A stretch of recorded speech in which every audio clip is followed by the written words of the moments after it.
According to the famous Jean Piaget, children actively construct their own understanding of the world. With this central idea, Richard C. Anderson built schema theory as we recognize it today to include all learners, not just children. A schema is a mental map, or a kind of scaffolding system, that a thinker constructs to help them make sense of the world around them. Our minds use schemata to make up for any shortfalls in experiential knowledge by filling in what we have not yet experienced. This abstract learning process can be better explained through a concrete building process. Assimilation is the act of amassing mental material, that is, the absorption and classification of information. New experiences equate to new nodes in the schema map of an object or idea. Pictured here is R.C. Anderson's diagram of an egg schema. It took years of experience with different instances of eggs to create this schema, and there are still many more things to learn, like the role of eggs in human sexual reproduction, for instance. And the map will be augmented again and again over the learner's lifetime. Think of assimilation as the semi or dump truck driver that constantly brings material to a worksite and dumps it exactly where you need in order to expedite the building process.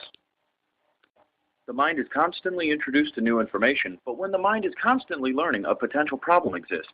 Sometimes new information is at odds with information previously stored.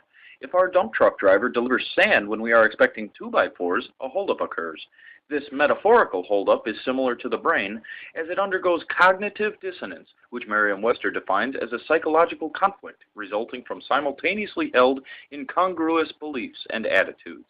For example, a fondness for smoking, while a smoker believes that smoking is actually harmful.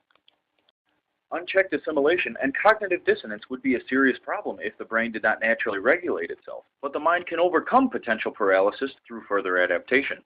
The component of cognitive adaptation that alleviates cognitive dissonance is known as accommodation, and where assimilation adds materials, accommodation is like chiseling away at a clod of sand until it is in a usable and purposeful form. A real-world example of accommodation's impact on schema is the modern fire engine. Most people believe that fire engines are inherently red, but just like firemen come in all shapes and sizes, pumpers now come in different colors too. Changing one's fire engine color schema completely would be unwise, as many fire engines are still red, but the schema is augmented to now allow fire engines to be red, yellow, and potentially other colors as well. To conclude, schema theory uses assimilation and accommodation as aspects of cognitive adaptation. Alone, these processes are unhelpful, but in coordination they allow for the complex process of learning. And I hope my concrete examples have helped you to visualize this concept in action. Thank you for your time.